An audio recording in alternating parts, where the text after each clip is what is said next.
Right. Tonight, we are so pleased to welcome Associate Professor and Program Coordinator for the University of Houston's graduate program, Dr. Andy Hines.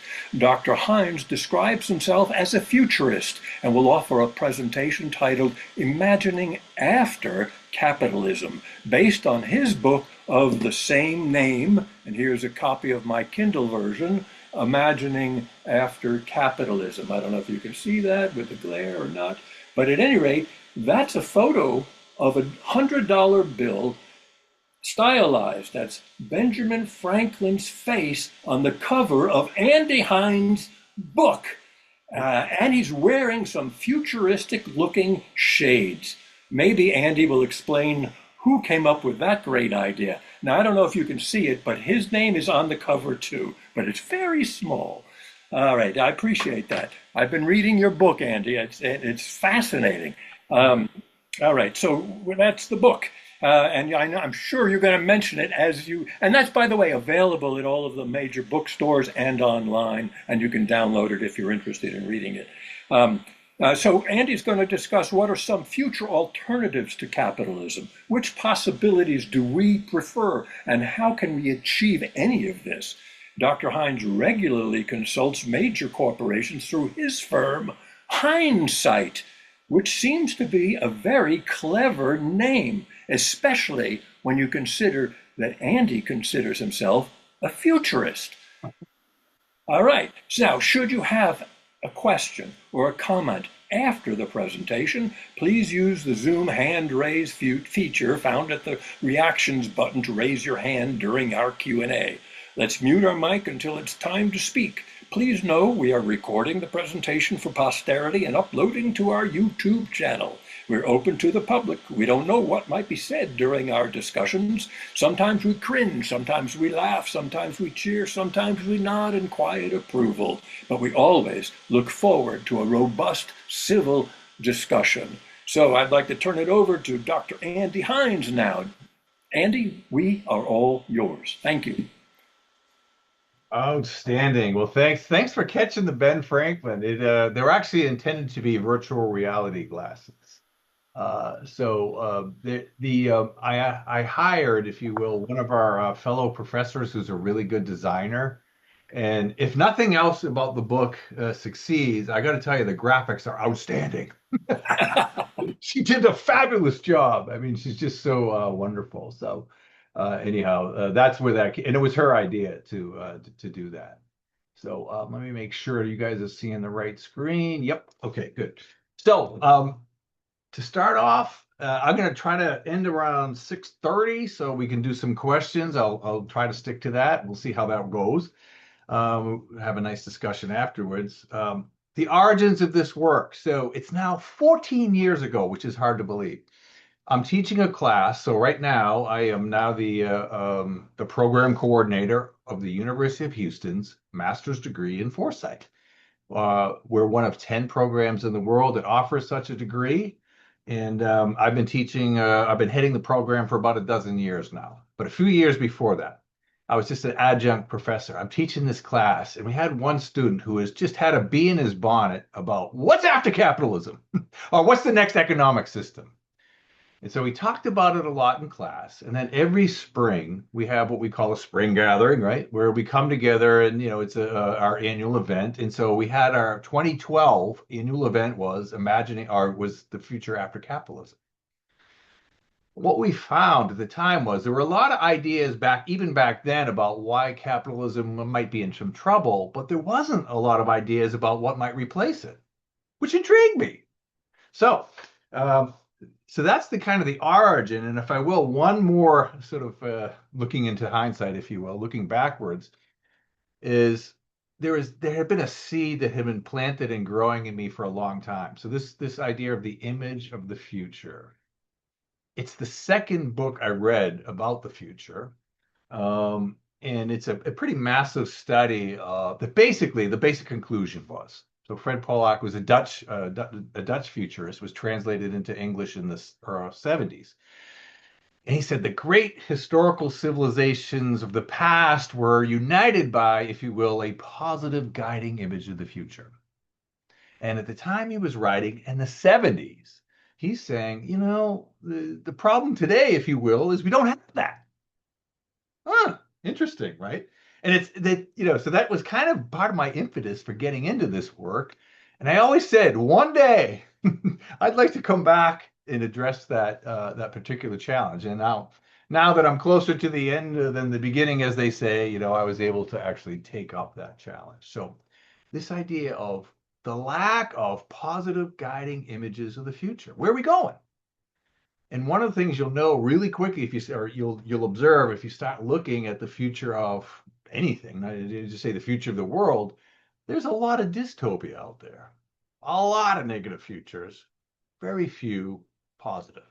So I deliberately am attempting to, if you will, add some positive, what we call guiding images into the discussion, acknowledging that yes, it could go, it could go bad, right? But we've got plenty of that. We got that covered, right? So we get the bad news covered. What about the good news? What are the possibilities? Okay. Let me just use a little framework to kind of set the stage here. This may be, if you pay attention to nothing else, this may be the most useful thing you get out of this whole talk because it's a simple framework, but sometimes simple frameworks just are wonderful. I've been using this with clients my whole career. I've mostly been in private practice. I came to the academic at the end, anyway, whatever. Okay. So it basically says one way to think of time is, the first horizon, the current system. Now, in this case, it's capitalism, right? We call it neoliberal capitalism. We don't need to go down the rabbit hole there, but the current system. And when you study systems, eventually the current system will degrade. And that's what the graph is telling us. Now, I'm suggesting a 20 to 30 year time frame here, right? So, but obviously capitalism has been around for a long time. So this is a big shift potentially coming, right? Okay. And what the Three Horizons framework says, as the current system degrades, contenders, new ideas kind of start to battle it out, if you will, to become the new system. And that's that second horizon. Okay. Now, to be really high level, the way those transitions tend to take place is one way is it collapses. The current system collapses. Now, it's a risky way because a lot of times what comes on the back of collapse ain't so pleasant, right? But that's one. And the other is this what we call this kind of gradual looping behavior. We start to change, we chicken out, we start again, we chicken out, we start again, and eventually we get there. And we did some research on that, and we actually found that kind of looping behavior is actually the more common route than I think most people would assume that the new system comes from the collapse of the old, but it's actually tends to be a more gradual approach. Okay, and then finally, the third horizon is the new system. So again, we're talking 20 to 30 years here, right? And the reason I mentioned the origin story about 2012 is this is not like because of the current turbulence, which is no doubt exists, right? Well, I'm not responding to that. I mean, per se, it's like this has been a long time coming, a long body of research. Now, the moment is, you might say, the moment is quite fortuitous in terms of this work, or not fortuitous, depending on your point of view. But that's the context, right? So we're talking 20, 30 years. My hope is that we can do it in that sort of gradual looping behavior because I'm a bit afraid of collapse, but maybe we have that discussion. Maybe we talk about that in our discussion. Okay.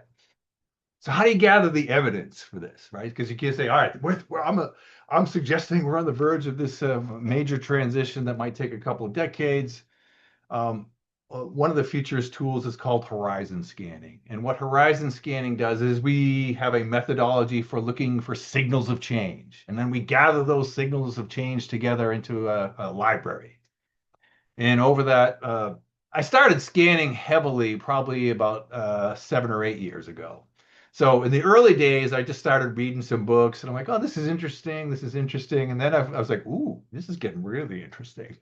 Like, at first you thought, well, maybe I'm a little too early. Now I'm like, nah, I'm not too early, right? Okay. And so what that scanning library does is the domain map is a way to just kind of organize that. Now, if you're looking at some of those details, I won't get into it, but you might be intrigued. And what happened is, the initial map, this is probably version, 25, right? The initial map looked much different. But as I started to learn about the topic, I was able to start organizing what I was seeing. Okay. So what the scanning told me is there are ideas about that Horizon 3 new system, but they're very small, right? Not a lot of support.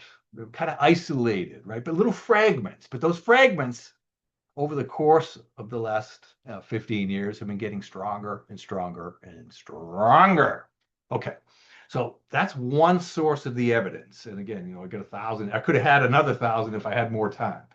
And the other thing I was doing is trying to take more substantive looks at somebody, some people took, if you will, have written down and said, here's what I think what we'll call that Horizon 3 new system, the system after capitalism, what it might look like. Now, some of the more common ones, like Klaus Schwab from the World Economic Forum, I mean, a very popular, he wrote The Fourth Industrial Revolution, Kate Raworth's Donut Economics, a little more popular. But I was able to find, you see in the left-hand column there, the Horizon 3 images, what I thought were pretty good, solid, like these people wrote a whole substantive body of work around a potential image. All right. So, and then one of the things that was a little tricky was sorting out what Horizon 2 would be kind of like images that are halfway. That is, they're half capitalism and half new. And I wanted to kind of keep them separate from the all new, right? Okay. So that got a little tricky, but as I got deeper into it, I was able to kind of say, all right, these 28-ish are the ones that really talked about a new system. And then I said, all right, well, how do I compare these? How do I make sense of these? What, if you will, what might be a compelling image of the future? Now, of course, I go back to that original book, The Image of the Future, and I used that as a starting point. But one of the beautiful things about our futures program is we have people talking about the future, right? And we had one of our instructors, Wendy Schultz, taught a whole summer course on the image of the future. And so, went through that material and kind of along with the original Pollock, added in some of my own special sauce to that, and came up with this template that I used to compare the images that I found. Now, what's extraordinary to me about this? Now, again, I should mention that most of my career, I've done a lot of corporate work, government work, for clients that are demanding, answers, so to speak, right? Very hard-edged, blunt bottom line stuff. So, I've done all that kind of work here. So what's different from that kind of client work and this work? If you notice, you look at all that, look at the ideals and guiding values, emotions, aesthetics, the spiritual. Like it's very like a compelling image, if you will, has to have that human connection. And that might be different for some of the analytical, a little bit different at least, than some of the analytical work we do. So that was kind of the striking thing about these images is that, if you will, the more prominent, the more useful, maybe the more successful ones had that sort of human component built in. So it's not just analysis. I mean, analysis is important. Okay. So that's something that we'll see. Okay. So to kind of set the stage here in terms of, obviously I want to talk about that longer term future. We just got to address the present. So just to be very clear about my own biases or approach, I did not enter this work as an anti-capitalist. I was, if you will, sort of neutral about it. In my own approach to my work, having done a lot of client work, is I try not to, when I end up not agreeing with an idea, or if I don't like an idea, whatever it might be, I've always felt that it's more, if you will, you get more, what does they say? You catch more with honey than vinegar. And so my approach to this was to be very open to the possibilities. Maybe capitalism can reform itself. And I looked at a lot of reform concepts, people. But there were a lot more how do we fix capitalism works than there were how do we do things different. Way more how do we fix them. And my conclusion, after years of looking at that, is in a sense, we can't fix it. Right? It's broken. It's fundamentally broken. And now, that doesn't mean it may not last for quite some time, but all right, it's fundamentally broken. And why? So we have this class, in the Foresight program called systems thinking, a whole semester. And this little statement at the top, a system's behavior is a function of its structure. When you understand that, and I guess we drill it into your head for 15 weeks, right? It really just, to me, it's just seals that point. Capitalism produces what it produces. And it's not, as I say, the system itself is not evil or wrong or bad. How we use it, that's a different thing. But it's it produces inequality, right? It produces growth, and it needs technology to produce that growth. Those are facts, if you will, of the system. And you can tweak, you can change those things a little bit, but that's what it is. And the argument that we'll come to is basically saying that for most of the last several hundred years or 300 years, depending on where you started from, we said, okay, yeah, it's got these bad things, but it also does these good things, and we accept the bargain. What I'm submitting to you today is that as we move into the future, we're no longer happy with that bargain. And therefore, it's just simply no longer a fit with the emerging future. So it's not. Now, I'll just tell you, if you do dive into this topic, there are folks who will say capitalism is the root of all evil. And I understand that argument, but I'm not going to make that argument. I'm going to say it's just no longer a fit. It just doesn't fit with where we want to go. Okay.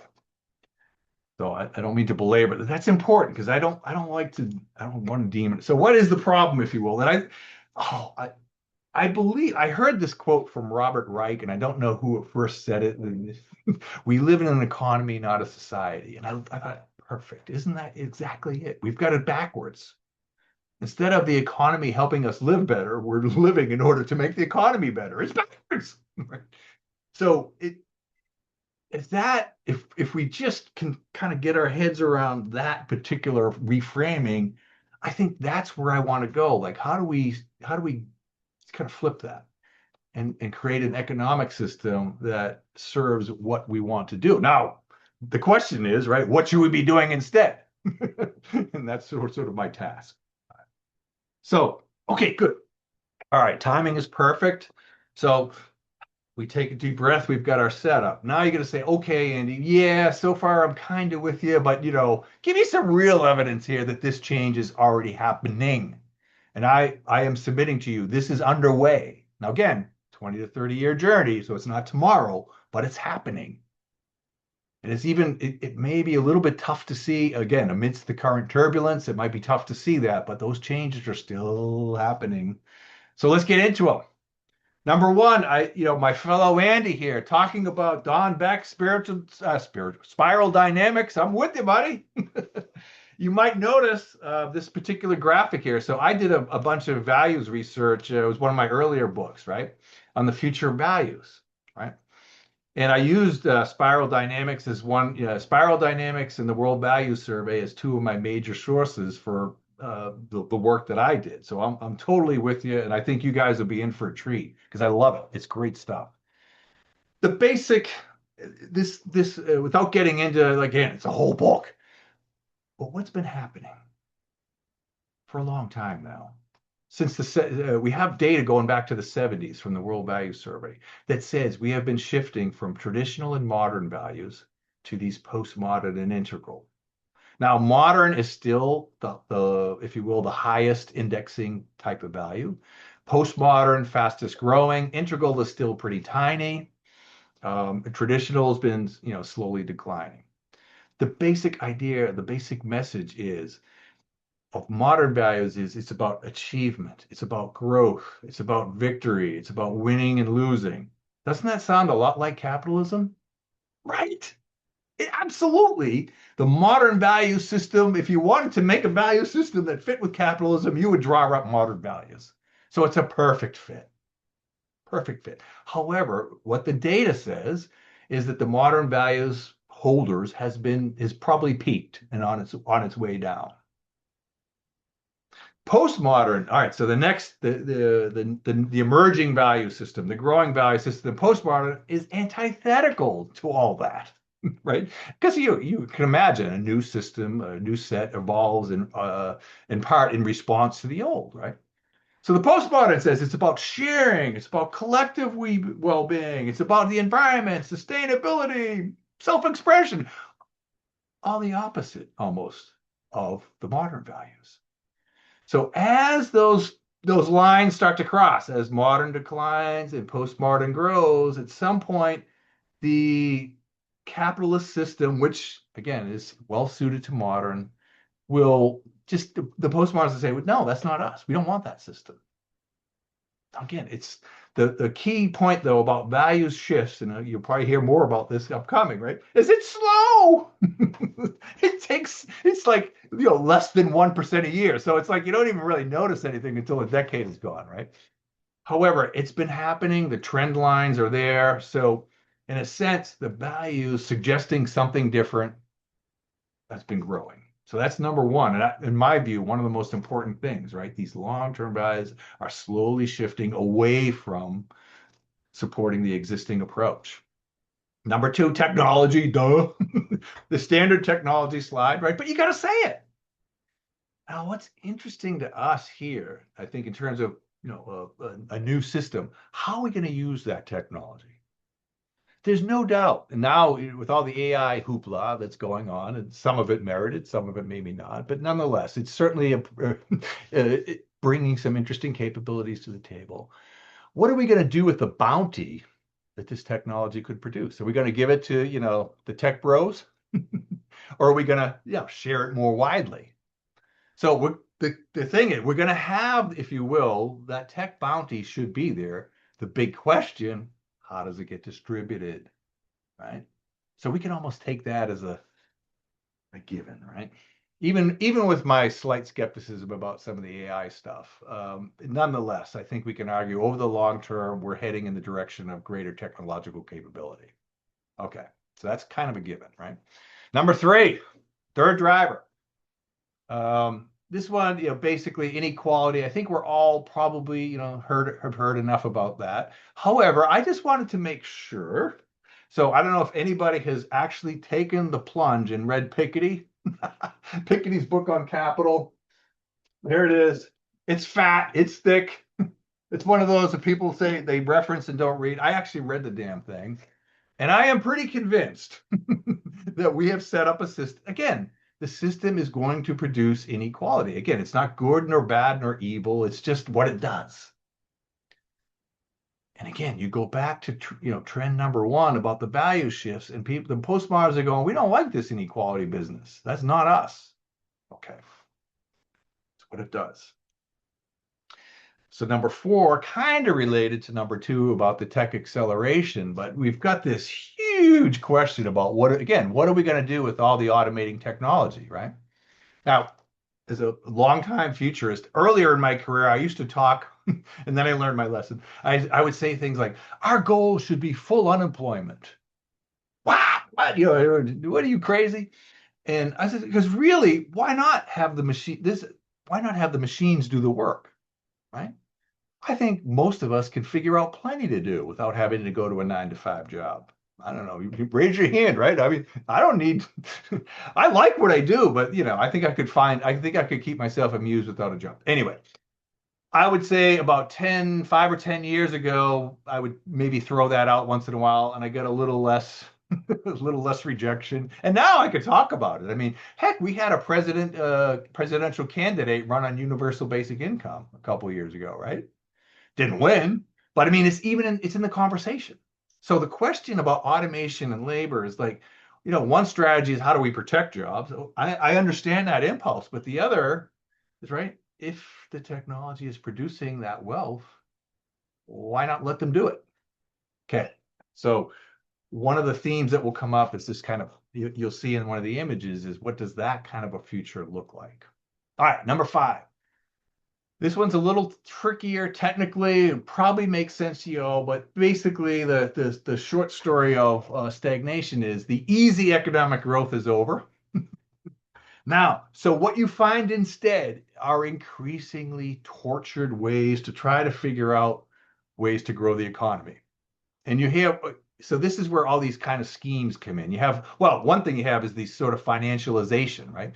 So one of the estimates is that like, the financial economy, the trading money economy is like 10 times bigger than the goods and services economy, right? So it's basically people just trading money. What are the things we've done to try to trigger growth? Remember NFTs, those non-fungible tokens where people were buying digital copies for like hundreds of thousands of dollars, and then that turned out to be just um, we've legalized gambling. I have nothing against gambling, but again, it's a way to get growth in the economy because we are, in a sense, it's getting harder and harder. We've monetized almost everything, not everything, but that's what capitalism has to do. Remember, it needs growth. So how do you get growth? You monetize. You take what used to be a quote free thing and you monetize it. Now, I'm not immune to this. I will confess that we did a project for a consumer products company maybe 10 years ago. Um, and we talked about parenting as a service. You could source parenting, I mean, come on. You could make some good money on that. And I don't know. It's just like we're our the desire to grow, grow, grow, grow, grow has just taken us into these more extreme kinds of things where we're monetizing every single aspect of our life. And that's a result of this growth imperative um, that capitalism needs. So we might raise a question about that. Okay. So how am I doing? Okay, good, good, good. Climate, duh. I mean, again, this is another one, again, one of the things about growth is even if it's smart growth, even if it's efficient, it still puts pressure on the ecosystem, right? And this little, we did some work for the U.S. Forest Service, and we found this a guy. It's an Italian firm, architecture firm that does these. They call them vertical forests, where they build nature into buildings. And anyway, it's there's about a dozen of them around the globe. There might be more now, but it was an interesting idea, right? Like an interesting approach. So there are obviously good ideas. What we wanted to say, what was one of the fascinating aspects of looking at climate and care, we can go again a whole bunny hole there, but I was really intrigued by looking at the statistics of what happened during the pandemic. When you looked at what was the impact of the environment of, if you will, the great economic slowdown, and what the data was pretty convincingly showed is the ecosystem started to recover. So we could do it if we chose to, right? Capitalism doesn't want to do that because it needs growth. Okay. That's always now this one's a little tricky, and I try not to be mean, but I just feel like I have to state the fact of it, if you will. When you look at visions of the future, those leaning right, if you allow those awful generalizations, they tend to be much better at developing, if you will, visions in which that mobilize people at scale, if you'll allow that, right? And the left has just a plethora of ideas all over the place, but they're all really small scale and they have a real hard time getting together and agreeing on anything. So you have all of these little kind of, and the main form of that is these sort of ideologically pure visions. And if you don't pass the purity test, well, and so they have a real hard time competing against the established system, right? So I found lots and lots of very interesting ideas on the left. I mean, with an emphasis on local, direct democracy, network. I mean, it's just, and I support it.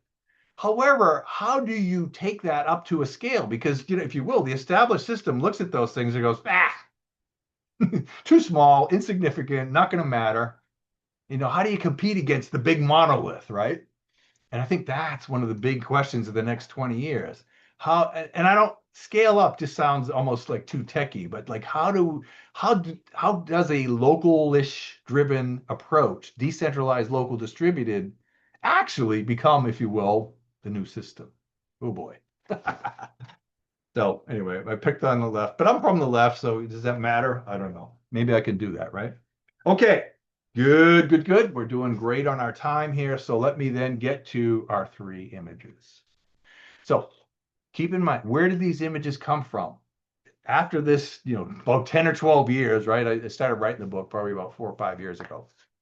I collated all that I found, all the kind of pieces of full-blown images, pieces of images, just kind of cluster them together, and they fell into these three buckets, more or less. And so I, if you will, characterized, curated the buckets, but this is the data speaking for itself. This is not me saying here's the three buckets. It's like this is what emerged.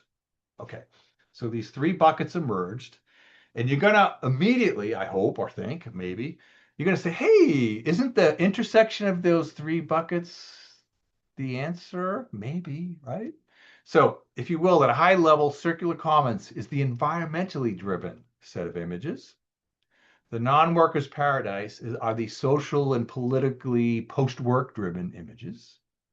And then, of course, tech-led abundance are the techie-driven images. And yes, could they all live together? Indeed, indeed. But um, I did want to make sure that I'm clear. I like the idea of keeping them as separate in the sense that in terms of encouraging appeal and discussion. There are some folks who, it's all about the environment. And so this image will appeal to those who are really, right, really strong there. For those who are more social political, right? Those are more tech. So that way, hopefully each constituency can find a home here in imagining a future different than capitalism. So let's get into it. Okay, I did want to talk just a brief, to set it up briefly with back to our trusty three horizons, right? So first horizon, current system, neoliberal capitalism. As that system declines, there are two pathways. So let me just put it all in here. Now, I'm not going to go through any of the particular pathway scenarios, but just to want you to know that I did a lot of work on this and thought about like how do we get to that horizon three? I wouldn't say a lot of work. I did some work because I really wanted to emphasize the horizon three. But, if you will, to me, if this work is successful, the next step is to build that pathway in horizon two. What does that look like? So basically collected some ideas of what that horizon two pathway might look like. You can see there's the rogue AI before AI got all popular, I guess. And then we've got our three images in horizon three. So again, it's a long journey, a gradual journey, I hope, because I think if the capitalism were to collapse, tomorrow, so to speak, it doesn't happen like that. But if it collapsed soon, we really are not prepared. We are not prepared at all, right? So it would scare me. Okay, first image, circular commons. See if you have a favorite, right? Or maybe it's all three, right? The basic idea here, all right, so you'll notice circular. One of the concepts, so now I've been in the field for 35 years now, is one of my favorite concepts that I've seen emerge over this time was this idea of the circular economy, right? This idea that rather than, and if you will, rather than trying to recycle stuff, the emphasis of the circular economy is number one, use less stuff, and number two, the stuff that you do use, make sure that you can reuse it. And the last resort is to recycle. But I got to say, having worked on a lot of recycling projects, I worked at Dow Chemical for 5 years. The economics of recycling are just impossible. There's no way to do it. It's just a losing concept, right? So rather than melting stuff down, okay. So anyway, that's what the circular economy says. And I think, in a sense, what I've discovered is it seems like, at least in certain circles, that sustainability, while it has been a great concept for a long time, it's kind of getting a little tainted. Because I started out calling it the sustainable commons, and I thought, ooh, yeah, I mean, like I love the idea of sustainability, but it's been kind of co-opted. So let's do something else. So this idea of a circular commons, right? And again, the idea of a commons is, right, instead of everybody privately owning, we own it in common. Now you'll see that I have two of the supporting bullets here in italics, right? Degrowth is one of them, and reintegrating with nature is the second. Now, degrowth, you're probably going, oh my God, this guy's really lost his mind. I'm with you. When I first started this scanning, I barely saw anything about this idea of degrowth. And I would have said this like, oh my God, that's crazy. However, Same thing. Like over time, it's been getting closer, and now there are discussions going on. Now again, not at the prominent, not at the high level existing system, but on the edges and fringes, people are talking about is the solution to saving the planet that we have to slow down growth. Now, very clear. This is degrowth in the very developed, rich countries, not in the global south, right? Obviously, the global south needs some growth. The problem is if you will, the affluent countries are over consuming. And could we, in a sense, you could say, like, and there's some trends around this, like we have too much stuff. We need to stop it. And we need to recalibrate our, I guess our consumer lifestyle, so to speak. So maybe we can talk about that. But this idea that again, it's not going back to walking around in paper sacks, but it's like it's recalibrating consumption, rethinking how much do we need, right?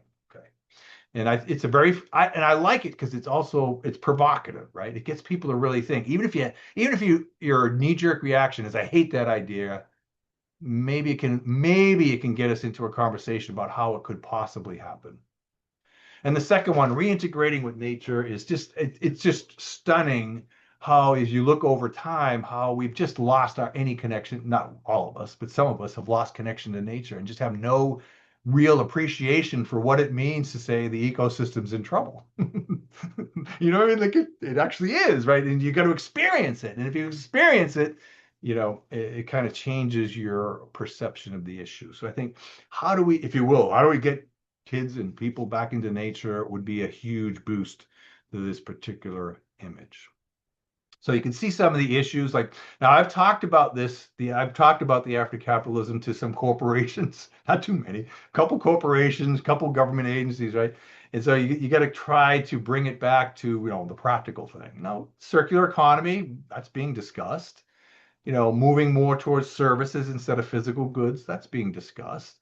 Reframing measures of success, that's also being discussed. Right now, the capitalism's primary measure of success is GDP growth, right? Maybe that's not the right growth. I'm sorry, not the right goal.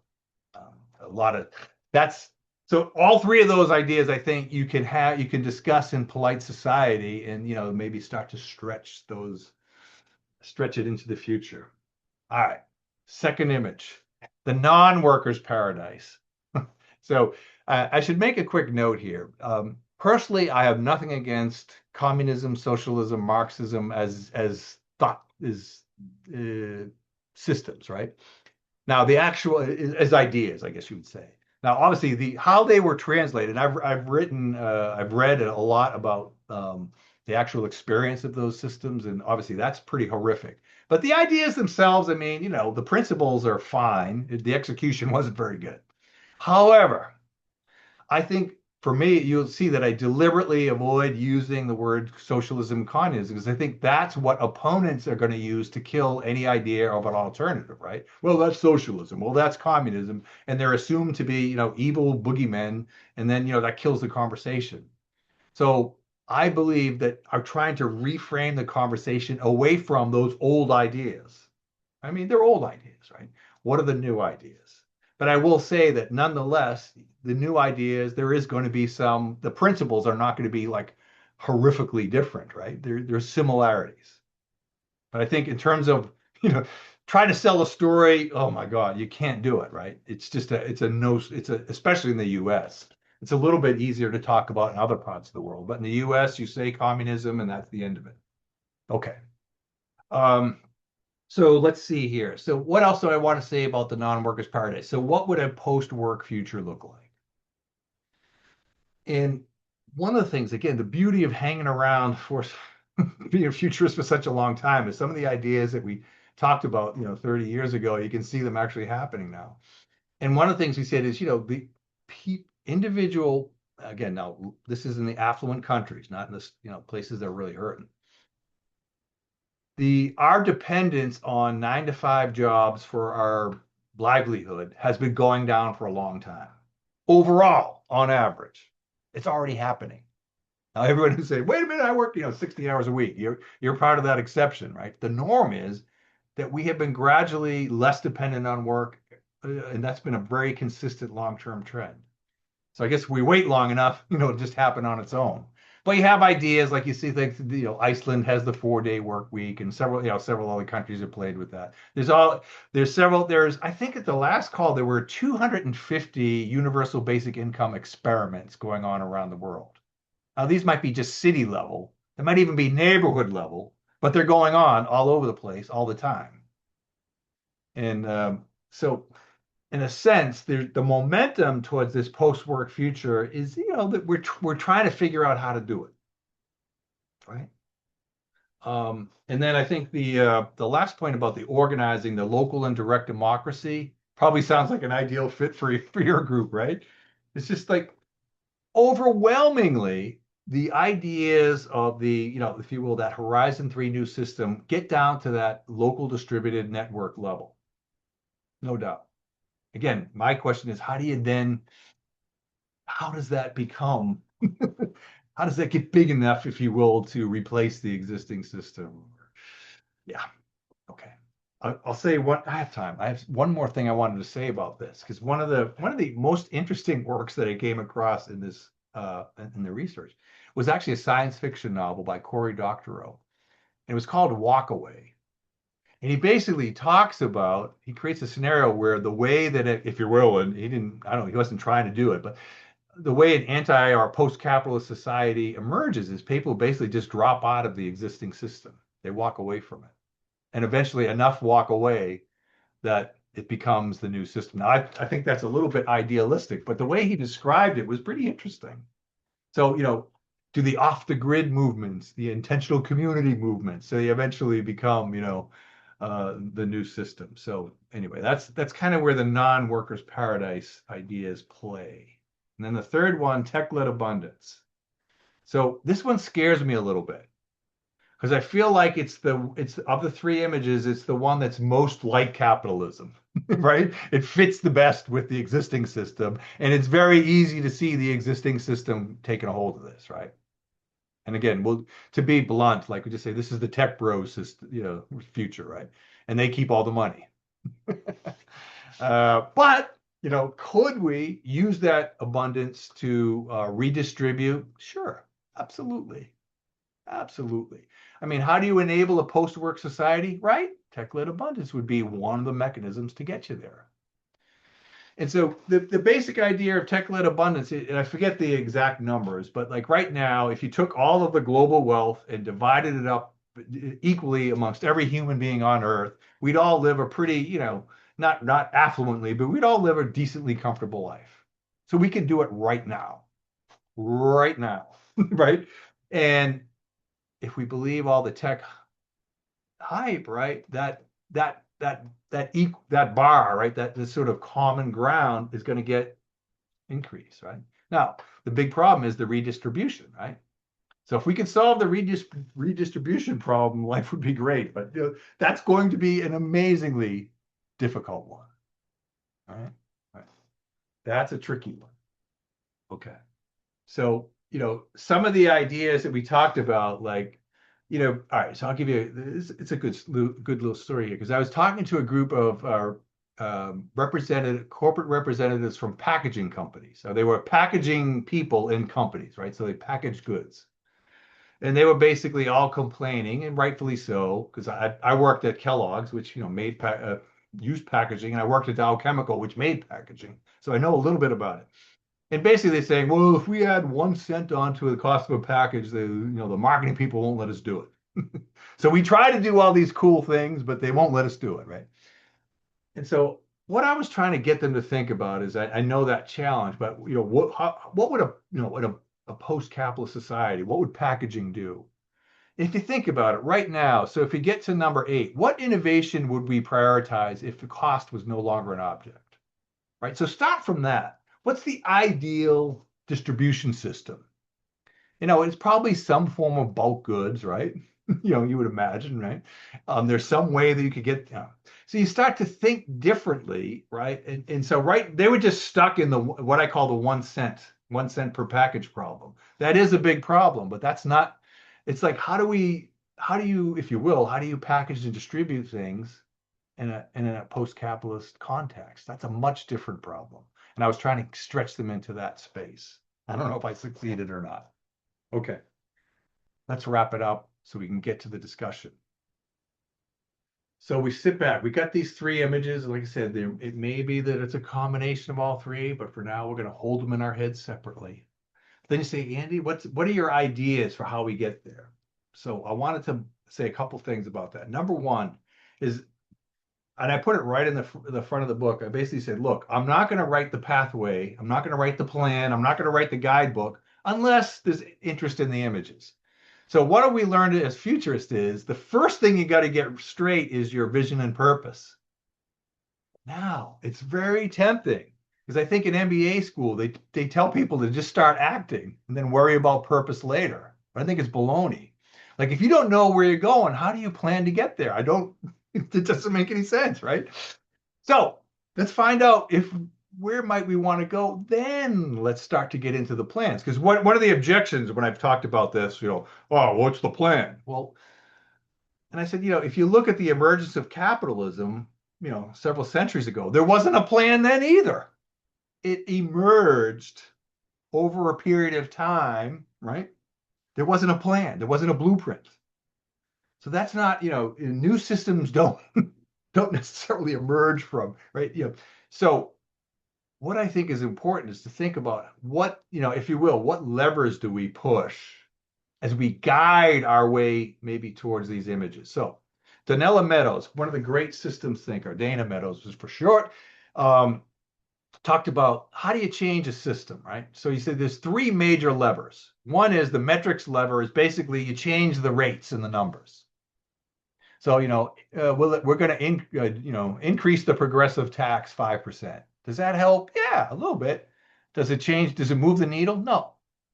But it helps. Okay.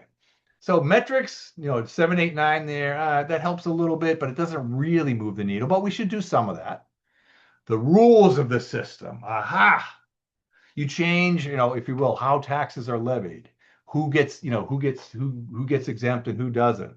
Now, when you start to change the rules, aha, now we're starting to move the needle a little bit. What's the problem? It's hard to do that, right? That's very hard to change the rules of the system. The system don't want to be, get out, leave my rules alone. But if you can't do it, now you're starting to make things, and then so you get to the bottom. What is the absolute, what is the, I don't want to say undeniable, incontrovertible preponderance of evidence says the best way to change a system is to change the mindset of the people in the system. What do we know about that? That's wicked hard. If I can do a little Boston here, right? I mean, ultimately, people changing their minds about what they want and willing to back that up. That is the most powerful lever we have. However, that takes a really long time. Which is why when I mentioned that values driver as my number one, I said that ultimately is the most exciting one to me because that's kind of, if you will, that's our kind of surrogate for the mindset shift. And the mindset shift says we don't like what we're getting out of this current system anymore. We want something else.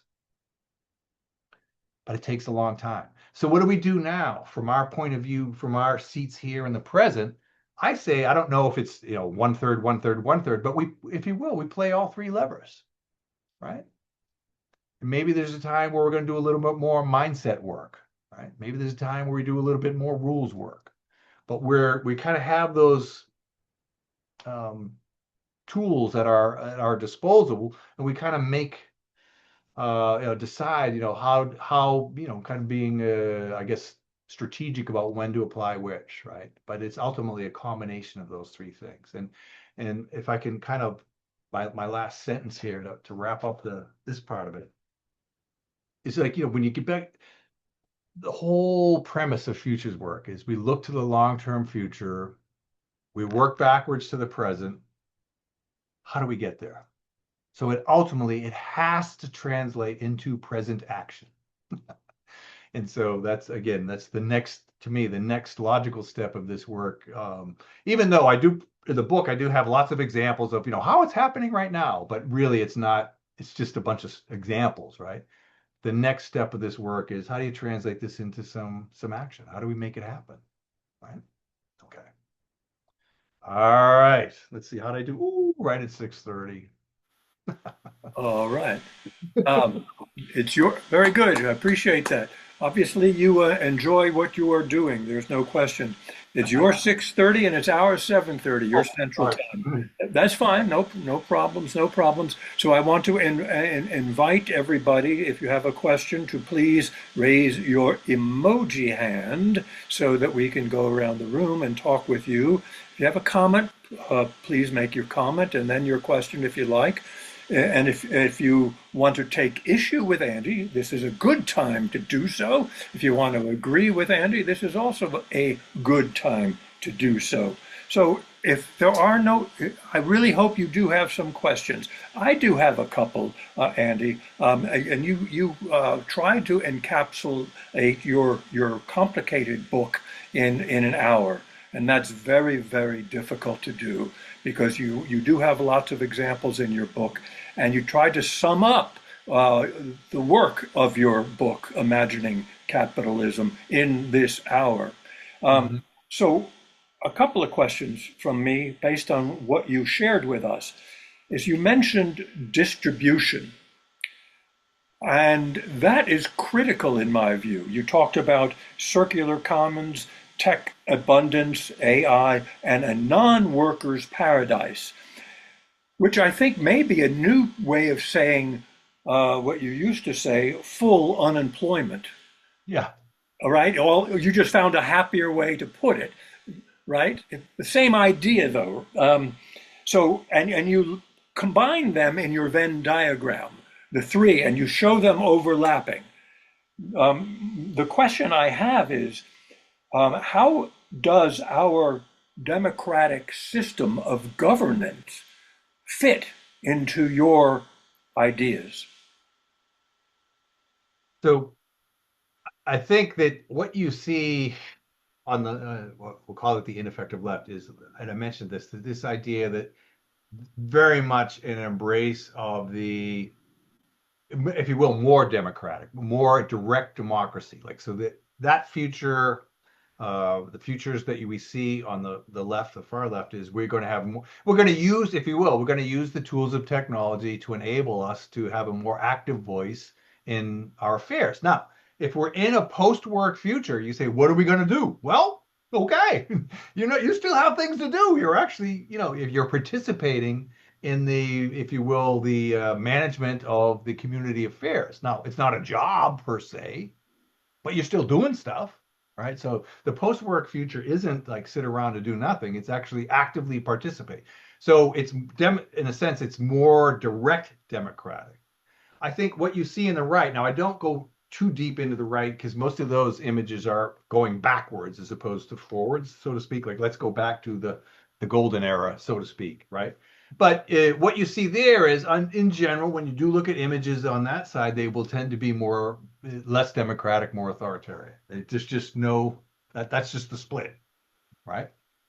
Now, I think again, probably the challenge for the left, I'll be interested what you guys think, is, how do you sort of balance, this, I think, almost over reliance on the, equal participation, equal self-expression, equal, and gets things done as we know, right? As I used to laugh, like you may experience this, right? That if you really want to be a good leader, you got to run a volunteer group because then you find out how good you are, right? Because when people don't have to do anything, can you get people to do stuff when they don't have to do it, right? So again, I think that's the challenge on that. The Democratic left is like, how do we actually get this done? Yeah, on a scale, on a large enough scale. Right. Well, that so okay. How do you answer your own question? How do we get it done?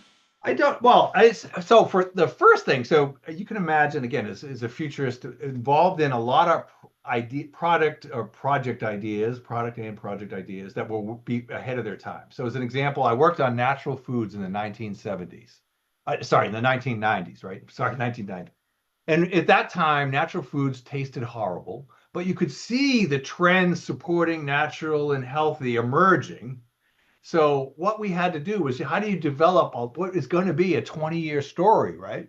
And how do you pilot it at a small scale, learn what works, and build yourself into that, what eventually has become a pretty big, it's a pretty big segment now, right? And it's the same thing. Like, so with the after capitalism stuff, we're not going to have the answer at scale right now. So let's try those experiments, learn, and gradually build our way into it. So I found like a lot of my work now as a futurist is to take some of my clients who want to jump to this, this transformative future right away. Like, dude, it doesn't work like that.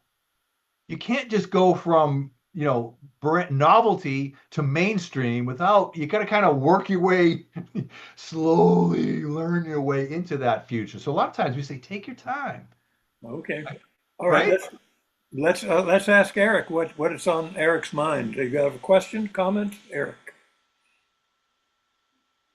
Unmute yourself, Eric. There you go.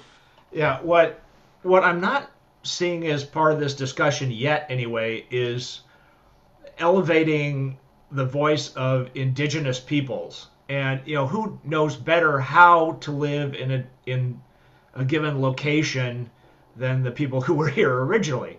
I mean, we're not giving them due diligence at all.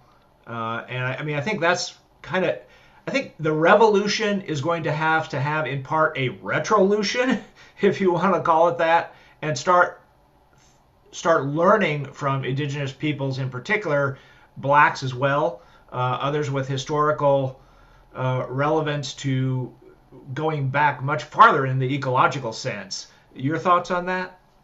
Sure. So yeah, the the preponderance of the work, we call it like we're looking at late stage capitalism in wealthy countries. And so the US is actually the best sort of test case because we're probably the most advanced form of late stage capitalism. So this is in the very wealthy areas, right? So that, and we're looking at, how does that mostly dominant system decline and change over time? Again, it doesn't, the emphasis, or the attention that comes to the, if you will, the global south, it's very light because they're not in late stage capitalism, right? It's a different ball game. And to your point, as we get into that solution space, we start to say, what does this look like? Or almost going back to Steve's question, like how do we build these direct democratic approaches? Maybe that's where that that knowledge or that wisdom comes into play. But in terms of the diagnosis that we currently, it's not there. It's that particular that group, that part of the world is not really in that late stage capitalism. Mhm. No, no, I meant indigenous Americans in our case. Uh, I mean, yeah, I mean, Well, I think the same holds true, right? I mean, like in terms of the scale of the changes that are going on in the U.S. Could the Native Americans be part? Yes, but I mean, as with all of the sort of small experiments that are going on right now, they're dwarfed by the power of the monolithic current system, right? Doesn't mean we shouldn't learn from that, but right now, that at this point, the disparity is huge. Mm. When you talk to when you talk to the mainstream about this stuff, they just look at it and they look at all that fringe stuff and think nothing of it. Now we know that yes, that might be true now, but we know, like again, in 20, 30 years from now, maybe that's things have changed. But from the current point of view, that's how they think about it. Dismissive. Eric, you okay? yeah, I think that's terribly dismissive, though, to be perfectly blunt. Yeah, that's I mean, we've heard enough from old white guys. And that's not to take anything away from what I think was an outstanding presentation on your part. But I think to ignore indigenous voices is really not going to advance the cause, no matter where you start. Yeah, I wouldn't say ignore, but it's not so because it comes up a lot. It's almost like one of the first things that comes up when it. And you just gonna say, like, in terms of what I'm trying to do, how does that fit in? It fits in a little bit, but is it the major factor? It isn't right now, and it just isn't. And we can agree to disagree on that, but I would just say it's not the major factor. my understanding, Andy, of what you're trying to do is you're trying to plant a seed of Uh-huh. thought in people who might be able to understand what you are talking about and say, I agree with this philosophy, if you will, this ideology, or this effort to go beyond capitalism in an effort to serve more people in a better way than we are doing now. And you're also talking about it from a vantage point of someone who I assume is an American citizen. You was born and raised in America, but you're also looking at a global perspective.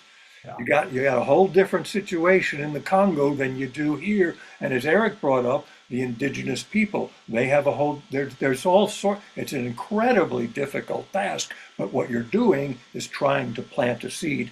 I've got another question, but before I get to my other question, let's go to Lance. Hi, thank you for a really good talk.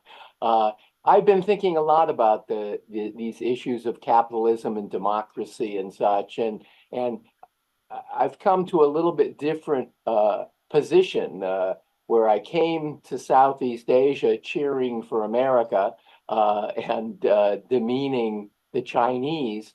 I've come to realize that the Chinese are kind of leading a transition from capitalism based only in greed and the benefit of the top 1% to a different kind of a democracy. And you know, when we as Americans look at China, we focus on lack of freedom, whatever we define freedom as. But when I look at China now, I see super highways and fabulous bridges and buildings and new technology. They lead the world in sustainable technology. So this idea of American freedom, what we're free to have our children killed in the schools, great. And it seems to me that the change of the paradigm is going from a capitalism based on greed, which Smith never intended in the first place, right?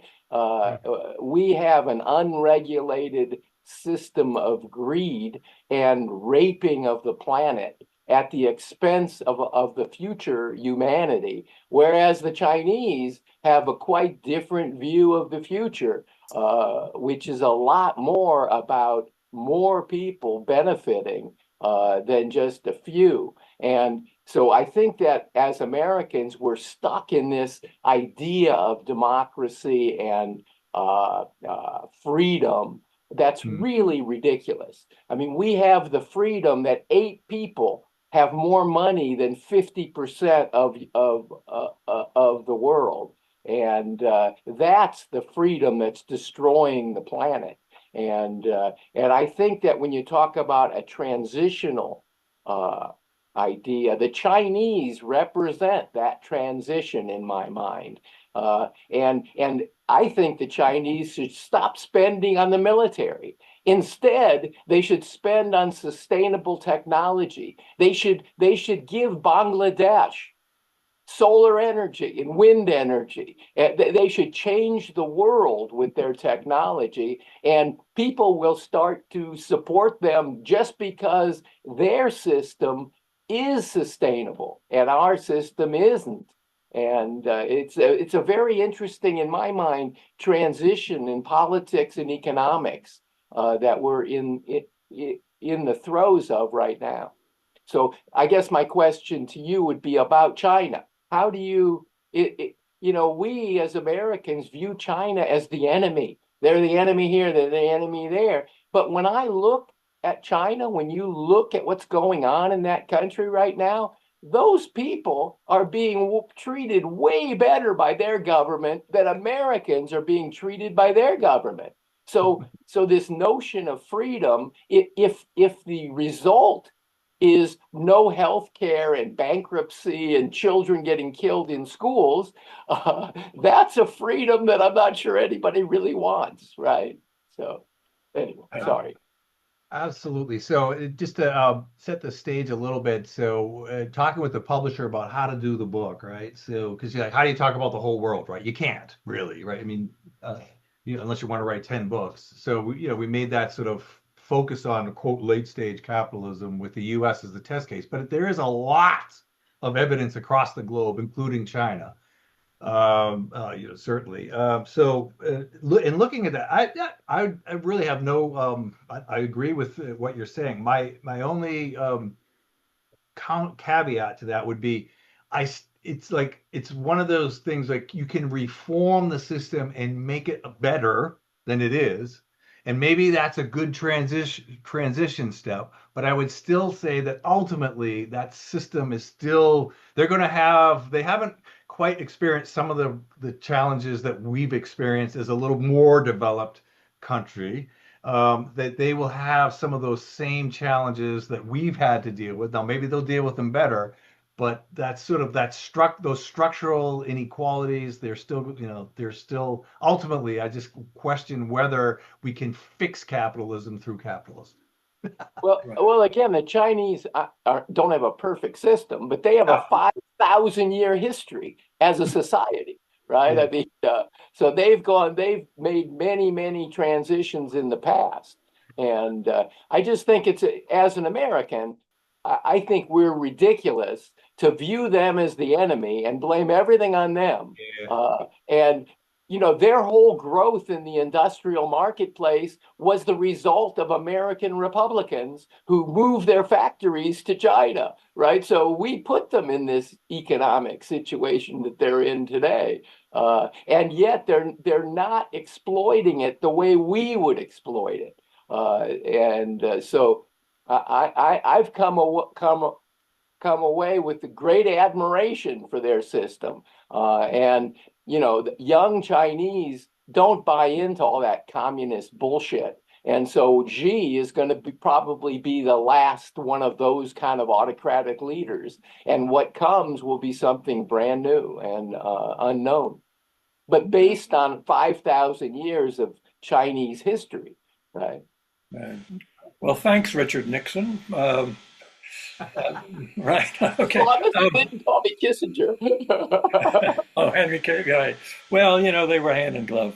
But you're talking about imagining after capitalism, but you're not presuming that we are a 100% capitalistic economic system in America. We are actually, would you agree that we are actually a blended system? Yeah, yes, and I tried not to get too far down the rabbit hole of what is capitalism, right? Because that you could spend a whole book just trying to figure what exactly does that mean, right? But yes, that is true. That it is. But the way I tried to define it is actually capitalism is not just an economic system. It's the whole enchilada now, right? It's all wrapped up into what we call capitalism is really the operating system. Right. And I think, your points about the connection with democracy are, extremely relevant. I mean, they're just so deeply intertwined. Right. And that's the whole systems thinking idea. Right. That, if you really got to understand this, you got to and the system, it's just so pervasive that it's real. That's why it's, obviously really tough to change it is it's just so integrated into every aspect of our lives. Mhm. Um, okay. Fred, you've got your hand up. What do you have for us? I just I have a question about how to avoid where we get to a system where okay, AI puts us all out of work, and then the one percenters keep most of the assets for themselves, and maybe give a little bit to the people that they still need to do some stuff that can't be done by AI, and then everyone else is left to suffer and say, well, they're useless eaters. We can just we can grind them into dog food. And Yeah. I'm talking extreme, but we have seen that sort of thing before. There's Well, nothing that that's history hasn't come up with the worst, and also how this we avoiding the system where it's like even China has had serious problems with pollution.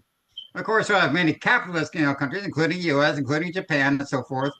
But in China, as more people move from the countryside to the cities, people's life expectancies were going down because of extreme pollution in their mega cities.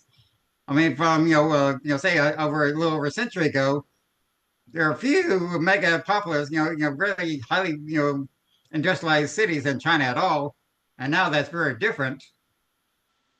And that is one problem that China has. I think they've been well. Of course, they tried to address it during the when they had to hosted the Olympics, is that, oh, this pollution is not going to be a good thing for us. People come in and they see the Olympics and they keep coughing because of the bad air. But Yep. that's one thing I was thinking about. Some things, what may happen in the future.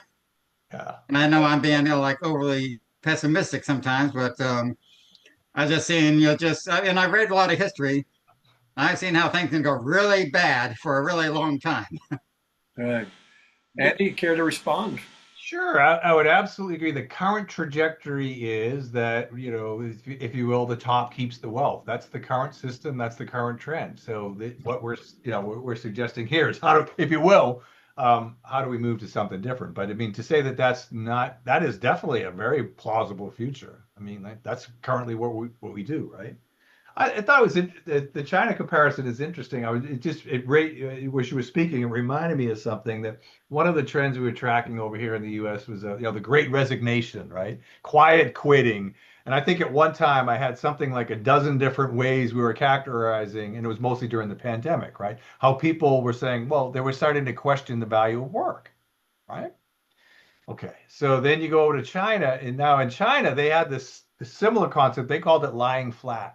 And it was the same thing and it was mostly amongst the young, and they were sort of questioning the kind of the rat race mentality that was emerging and saying we don't want to do this either. So again, like when you look at the margins, when you look at the edges of the mainstream, you see this resistance to what's happening. But again, you don't, you got to look a little harder, but it's there. And again, if that's and the trend line is sort of supporting this something different idea, but it's still, again, still the minority, right, so to speak. Minority report, the minority opinion. Right, Minority Report. We have a few minutes left, about Uh-huh. 10 or 8 or 9 minutes left. Fred, your hand is still up if you're done. But oh, David, your hand is up. If you have a question, now is the time because we're running out of time. Go ahead, David. You're mute. There you go.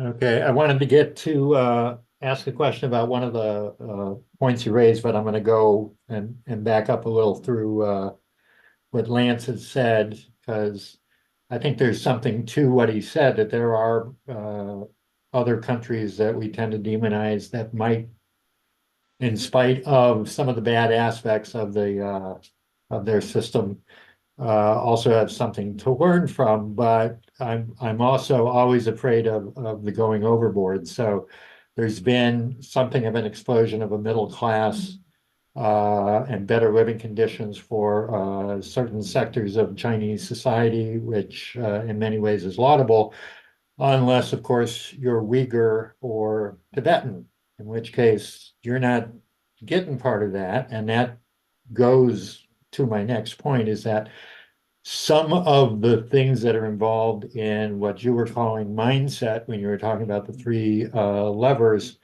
don't seem to disappear. They transmogrify, but they don't disappear, whether it's Europeans against non-Europeans, whether it's Russians against Poles, whether it's Western Europeans against Jews, whatever it is, that nationalism, that we're good, you're bad, is that has never disappeared from history. It's been mitigated sometimes, but it always comes back with force. And so when you're talking about mindset, Hmm. and you're talking about, for example, the capitalist system, and you rightly said that, it's very hard to define it or whatever. We have a version of capitalism in the United States. What they have in Scandinavia, we often refer to as social democracy, but social democracy is just a different form of capitalism. It still works on the market, it still works on industrialism, but it's more humane. They've figured out better ways to distribute leisure, to distribute benefits, etc. But the reason that Scandinavia would have developed differently than Britain, and Britain would have developed differently than the United States, and even in the United States, the reason that New York would develop differently from Florida or Louisiana is that people react, their mindset changes not because they've made a decision to change, they are also molded by the system. And so when they react, you might want to plant a seed and the seed will take root and some of that will come true. but the system is constantly changing, and the system is also changing mindset. And when the system changes mindset, you're talking about reaction rather than forethought. And it seems to me that there's a tension there that will never go away between how you are describing mindset as one of the levers of change, as if there's intentionality behind it. Yep. And what I'm describing is mindset as a reaction to conditions as conditions change.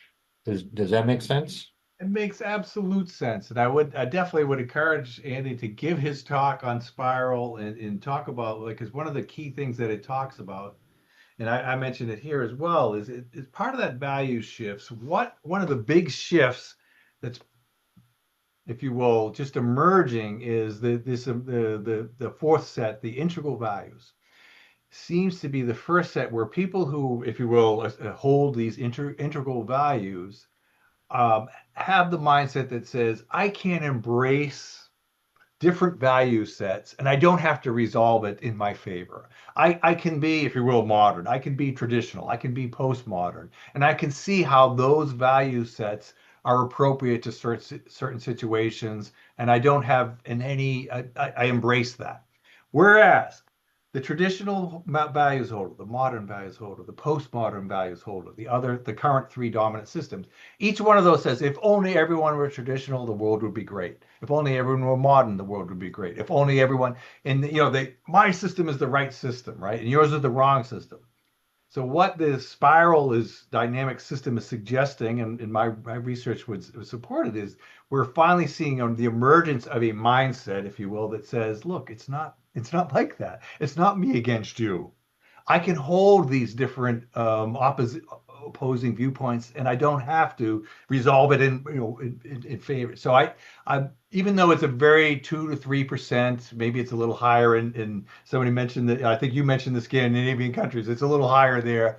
So I think that's the hopeful part, that we can get to a point where we don't feel like my values are better than your values, that there are different values that depend on the situation, just as you closed it out. What values, what mindset fits the conditions that we are in at this moment? And that's, quote, the right one. Right? Not which that's so I totally agree with that. And there's some hope there, but it's a slow moving, slow evolving process. Right. Constantly evolving. So in the last couple of minutes, unless somebody else has a question, I'm going to sum this up and then ask Andy one last question. But first, I want to thank you, Andy. I really do, for your excellent presentation. I want to thank everybody here for a good discussion. And I was told by somebody who is no longer with us that if you have an idea, you've got to be able to tell somebody in the length it takes to ride an elevator. And she called it an elevator speech. So I'm going to challenge you, Dr. Hines. Okay. What is your elevator speech in 30 seconds or less, or maybe a minute? How do you sum up what you want to happen? So my goal was to fill the gap in the lack of positive guiding images of the futures with some candidates to get those images into the conversation, and hopefully start to have a conversation around where we might want to go, as opposed to focusing on what's wrong with where we are. So how do we build that conversation around where do we want to go? Okay, very good. Where do we want to go relative to capitalism? If you want to follow up on this, and relative to not capitalism, but what's after capitalism, that's the whole point. What's the future beyond capitalism? Andy's book is Imagining After Capitalism. It's available online in the bookstores. I think it was published in 2024. Is that accurate? Is that true? 2025? Buddy, just had a year birthday a few weeks ago. Okay, so 2025. There's a lot in there. It's a good read, and there's some excellent analogies there. So I do encourage you to at least get it on Kindle and read it in the elevator. Long elevator, man. Yeah, Long a elevator. long elevator ride. Dr. Hines, I very much again appreciate you. Let's give Dr. Hines a round of applause, a show of appreciation. Your insights, your wisdom, your time is greatly appreciated by all of us. And I want to wish everybody a safe journey home. All of you who are sitting in your living room, or a safe journey to the kitchen, let's say. So thanks all. Thanks, Andy. Appreciate it. Good to meet you. All right. Well, thanks so much for having me. I appreciate it. And Thanks so much. It was great. this will be uploaded to our YouTube channel Oh, cool. tomorrow or the following day. Madeline will handle that, and you can view it again, or tell your friends to view it on our YouTube channel. And hope to see you at the No Kings rally, and I hope to see you at the Stone Wood Grill on Thursday, whatever date that is. It's all on our website. Check our website out, fcfs.org. All right, all. Good night. Good night. Thank you. All right.